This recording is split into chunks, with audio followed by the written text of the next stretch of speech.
नमस्कार, मैं स्वरभूमि रोहित शर्मा। बिहार की बदहाल चिकित्सा व्यवस्था बहुत ही बद से बदतर है। जहाँ पर एक नियम बना हुआ है, आपदा में अवसर, जो नरेंद्र मोदी का स्लोगन था। इस स्लोगन के तहत चलता है बिहार का चिकित्सा व्यवस्था भी, और जो जितने ज़्यादा मुसीबत में है, उनसे उतनी ज़्यादा वसूली की जाती है। दुनिया के तमाम देशों में जो कि विकसित अपने आप को कहते हैं, वहाँ पर चिकित्सा लगभग मुफ्त होती है।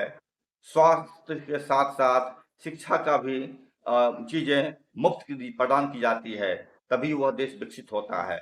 भारत में जिस तरह से चिकित्सा और शिक्षा को, जो मनुष्य की बुनियादी ज़रूरतों को पूरा करती है, बुनियादी ज़रूरत है, वहाँ पर आपदा में अवसर खोजा जाता है।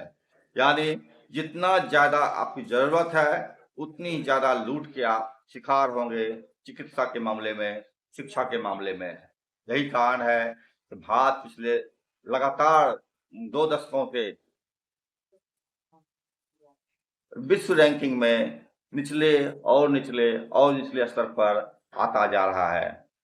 अभी ज्योतिपुंज हॉस्पिटल का मामला चर्चित है, जिसमें कि एक महिला जो अधिकारी थी हाई कोर्ट की, अपने जुड़वां बच्चों को जन्म देते समय उन अनएथिकल प्रैक्टिस के तहत वो मर जाती है।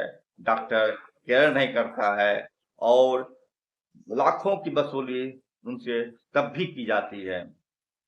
ऐसे बिहार में शिक्षा और चिकित्सा दोनों ही बदहाल है। देखिए, एक नागरिक संगठन के लोग उदयन अपनी रिपोर्ट में क्या बताते हैं। उदयन की रिपोर्ट आप आगे की वीडियो में देखेंगे।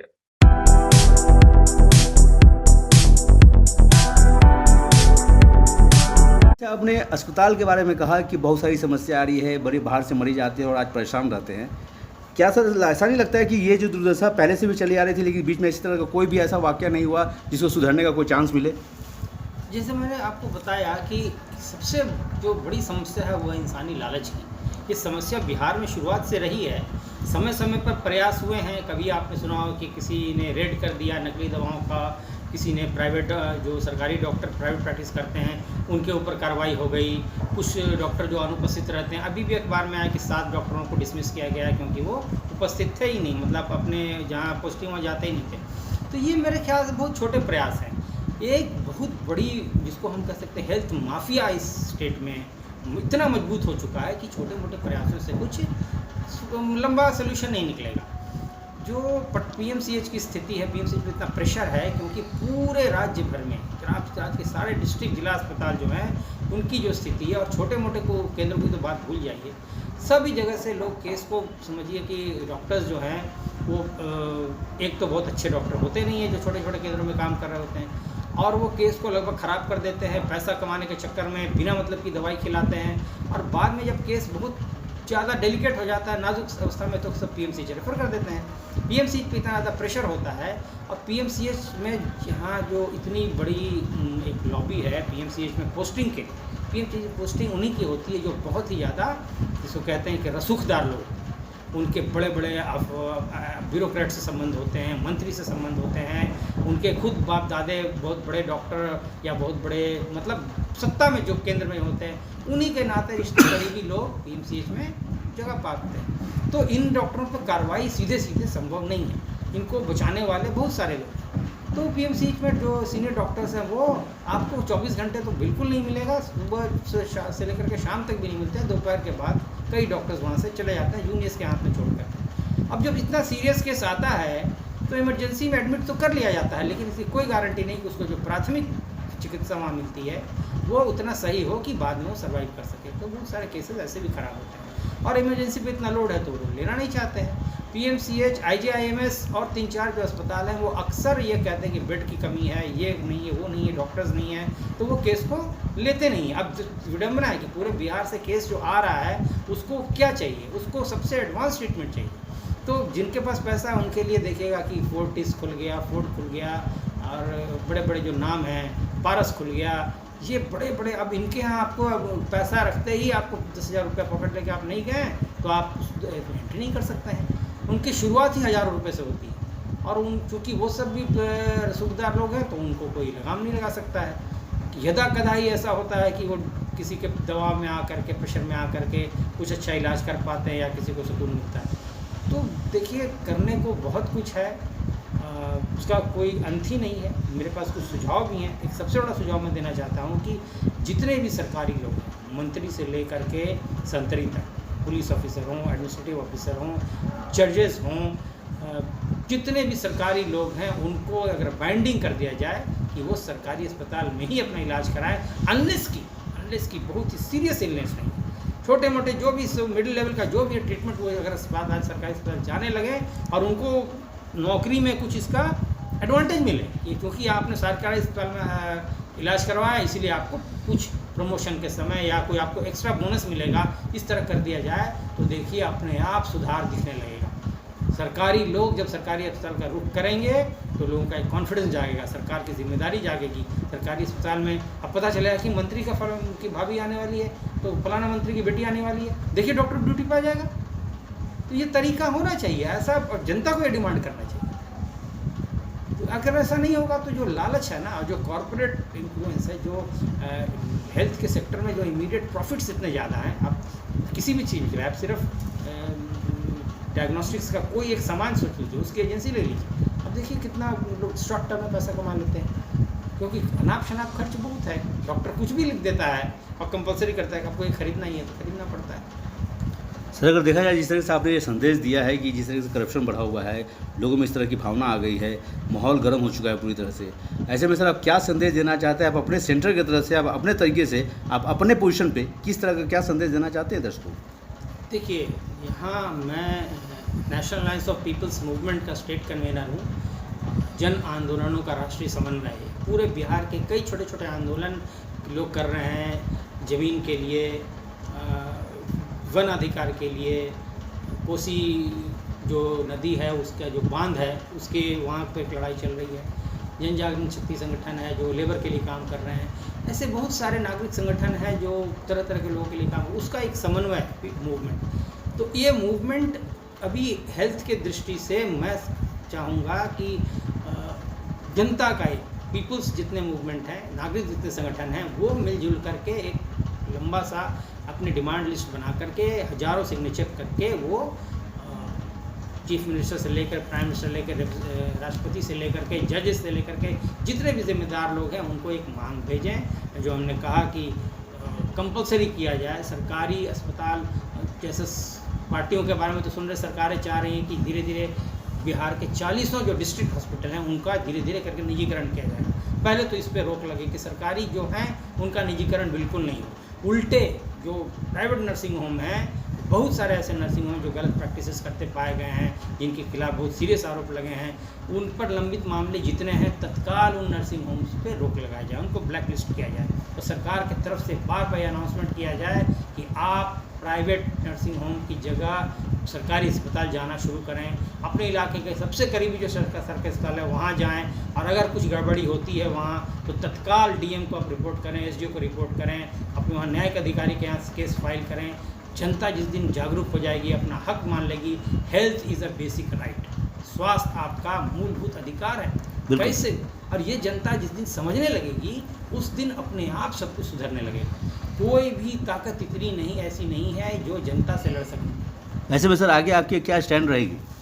मैंने तो कहा कि हम शिक्षा स्वास्थ्य इन दो मामलों में 100% चाहते हैं कि सरकार का ही हाथ हो, इसका निजीकरण बिल्कुल नहीं। ये टोटल पब्लिक जो सेक्टर है उसी में ये दोनों चीज़ें हैं। हमारा इमीडिएट स्टैंड ये है। अभी जिस तरीके से यहाँ पे अभी पीएमसीएच की बात आपने जो कहा था, सरकार जो है अपने तरीके से पूरा काम कर रही है, स्वास्थ्य के प्रति, शिक्षा के प्रति, लोगों को बेरोजगारी से दूर करने का बहुत ज़्यादा प्रयास भी कर रही है, पहले से भी करते आ रही थी, अभी करते आ रही है। क्या कुछ कहना चाहते हैं सर? क्या सरकार जो है वो पूरी तरह से वो काम नहीं कर पा रही है जो काम उनको करना चाहिए? हाँ, यहाँ मैं मानता हूँ कि सरकार जो वायदे करती है और सरकार जो प्रयास करती है उसमें बहुत बड़ा फ़र्क है। उसका कारण यह है कि एक कॉरपोरेट लॉबी है कॉर्पोरेट लॉबी जिसको कहते हैं, प्राइवेट बिजनेसमैन हो, उद्योगपति हों, इनकी ताकत इतनी बढ़ गई है किसी भी सरकार को बनाने में कि नीतियां बनाते समय सरकार जो है जनता के वोट से आती जरूर है, लेकिन फिर वो नीतियां बनाते समय कॉर्पोरेट लॉबी को खुश करने के चक्कर में लगी रहती है। उसे डर लगता है कि जब तक हम कॉर्पोरेट लॉबी को खुश करके नहीं रखेंगे, हो सकता है सरकार में हमारे ज़्यादा दिन न हो। इसलिए आप देखिएगा कि मेगा प्रोजेक्ट से बहुत ज़्यादा ध्यान दिया जा रहा है। मेगा प्रोजेक्ट का ही एक रूप है आपको पीएमसीएच को जो कहा जा रहा है कि ये विश्व स्तर का अस्पताल बनेगा, विश्व का दूसरे नंबर का अस्पताल बनेगा, इसमें ये बेड लगेंगे, हेलीपैड बनेगा। सवाल ये उठता है कि जिस दिन आप हज़ारों बेड लगा देंगे पीएमसीएच में और हेलीपैड बना देंगे जहाँ पे 4 हेलीकॉप्टर उतरेगा और हेलीकॉप्टर एम्बुलेंस चलेगा, क्या बिहार का जो गरीब से गरीब व्यक्ति है उसको उससे कोई फ़ायदा होगा? सबसे बड़ी बात है, क्योंकि वो जो लोग सबसे ज़्यादा हेल्थ के जिसको कहते हैं ज़रूरतमंद होते हैं, वो सबसे गरीब आदमी होते हैं। आज जो समझदार लोग हैं, पढ़े लिखे लोग हैं, थोड़ा संपन्न लोग हैं, वो तो इतने जागरूक हो गए हैं कि अब वो उतना बीमार भी नहीं पड़ते हैं, क्योंकि उनको ये ट्रेनिंग दी गई है कि भाई आप कैसे स्वस्थ रहें। लेकिन जो सबसे गरीब है, कमज़ोर है, वो तो अज्ञानता में बीमार पड़ जाता है, सीरियस बीमारी पाल लेता है और फिर उसका इलाज भी उसके लिए संभव नहीं होता है। तो अभी सबको भी चुनाव का समय है, जो भी पार्टियां चुनाव में उतर रही हैं उनको ये वादा होना चाहिए। कांग्रेस की तरफ से राहुल गांधी का बड़ा ज़्यादा नाम हो रहा है, जैसे वो भविष्य है देश का, तो एक मैनिफेस्टो सभी पार्टियों को आना चाहिए जिसमें कि इलाज पूरी तरह से मुफ्त किया जाए, बेसिक इलाज है। और बहुत ज़्यादा वैसे रोग जो कि गरीब लोगों को नहीं होते हैं, अमीरों को ही ज़्यादा होते हैं, उसके लिए भले ही कोई बंदिश ना हो कि प्राइवेट में करा सकें, उसके लिए करोड़ों रुपये का बिल बने। लेकिन एक जो लाल कार्ड देते हैं, पीला कार्ड देते हैं गरीब आदमी को, जो आयुष्मान कार्ड के नाम पे जो इलाज हो रहा है, वो ज़मीन तक उसको पहुंचना चाहिए। ज़मीन तक पहुंचने का मतलब है कि कोई भी गरीब से गरीब आदमी भी इलाज से वंचित ना रह सके। उसको जो पीएमसीएच में सुविधा दी जा रही है, धीरे धीरे बिहार के हर जिला अस्पताल में वो सुविधा पहुंचाई जाए, क्योंकि जो सीरियस केस है वो पीएमसीएच पहुंचते पहुंचते ही मर जाएगा। आप सोचिएगा कि हमने पीएमसीएच बना दिया, एम्स बना दिया, तो पूरे बिहार में हेल्थ के दिशा में एक रेवोल्यूशन आ जाएगा, ये सोचना बड़ा गलत है। तो ये मैं चाहूँगा कि हेल्थ के लिए एक बहुत ही स्पेशल पॉलिसी बने और इसमें सरकार का ही अहम रोल रहे, निजी अस्पतालों का नहीं। चूँकि जिस तरीके से इतने सालों से कुर्सी पर बैठने के बाद भी आज बिहार का विकास सही तरीके से नहीं हो पाया, आपका क्या संदेश रहेगा सर? देखिए, हमारा कोई संदेश नहीं है, हम लोग तो एक्टिविस्ट हैं। हम तो जानते हैं कि सरकारें जो हैं वो अब उनके लिए पब्लिक जनता जो है प्रायोरिटी नहीं है, उनके लिए प्रायोरिटी है प्रॉफिट्स, कमीशंस। बड़े बड़े जो ठेकेदार हैं, बड़े बड़े जो कोई भी बन रहा है, जैसे रोड बन रहा है, कोई भी रोड बन रहा है, कोई भी नहीं, हमने जैसे कहा कि सरकार सिर्फ बिहार की सरकार नहीं, अब तो पूरी दुनिया में एक बहुत बड़ा खेल चल रहा है। पूरी दुनिया की सरकारें कहीं ना कहीं आप देखेंगे कि जनता से दूर हो रही है, प्रो कॉर्पोरेट हो रही है। और कई सरकारों ने इस बात को कहा भी है कि हम लोगों की मजबूरी है कि हम कॉर्पोरेट्स के लिए काम करें। तो ये बड़ी भयावह स्थिति है। आप देखिएगा पूरी दुनिया में जगह जगह प्रदर्शन होते हैं, समय समय पर जनता सड़कों पर उतरती है। ये क्या बता रहा है? जनता की एक नाखुशी है।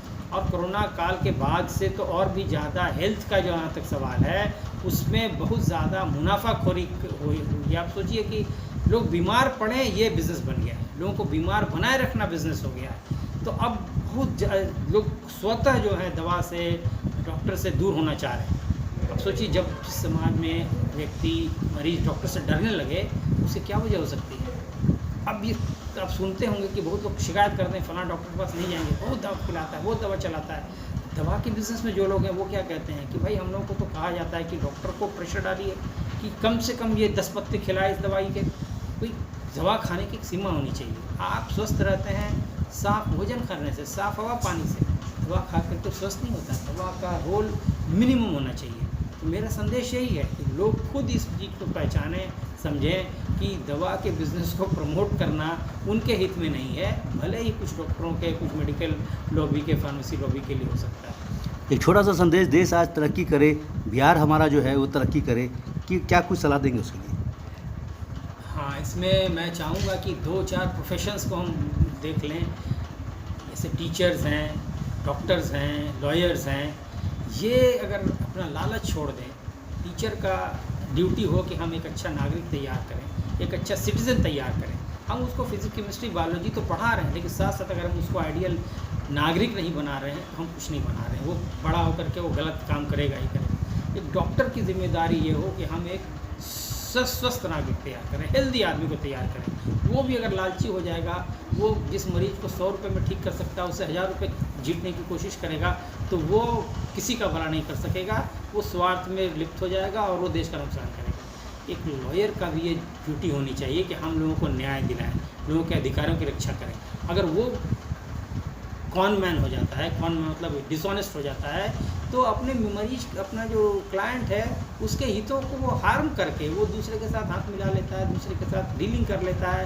एक केस जो कि 2 साल में ख़त्म हो सकता है, 2 महीने में ख़त्म हो सकता है, 2 डेट में ख़त्म होता है, उसके 20 डेट्स लगते हैं, तरह तरह के उसको सबूत जुटाने पड़ते हैं, उस आदमी का खूब पैसा खर्च होता है, हैरास होता है वो। तो इससे जब अपने देश के नागरिक को आप हैरास करोगे तो देश कमज़ोर होगा ही होगा। तो मैं पहले वो ये 3 प्रोफेशंस जो बड़े ज़रूरी प्रोफेशन हैं, इसमें ऑनेस्टी हो, वो सोचें कि हम काम कर रहे हैं किसके लिए, तो हम देश के लिए। और सरकार भी ऐसे लोगों को अवार्ड करे, रिवॉर्ड करे कि भाई इन लोगों ने पर्सनल स्वार्थ से ऊपर उठ करके राष्ट्र निर्माण में अपना योगदान दिया। राष्ट्र निर्माण सिर्फ नेता करेगा ऐसी बात नहीं है। और इस तरह से भाई ऑनेस्टी बहुत ज़रूरी है हर सेवा में, पुलिस विभाग हो, एडमिनिस्ट्रेशन हो, जुडिशरी। तो आपने रिपोर्ट देखा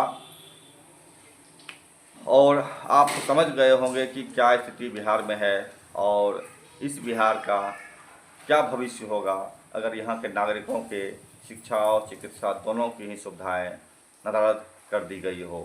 आपदा में अफसर का यह नारा किस तरह से हेल्थ को बर्बाद कर दिया है, बिकाऊ वस्तु बना दिया है, चिकित्सा को एक विलासिता में तब्दील कर दिया है, यह भी एक स्थिति है। रिपोर्ट देखिए, पसंद आए तो लाइक कीजिए, सब्सक्राइब कीजिए, शेयर कीजिए, हमसे जुड़े रहिए।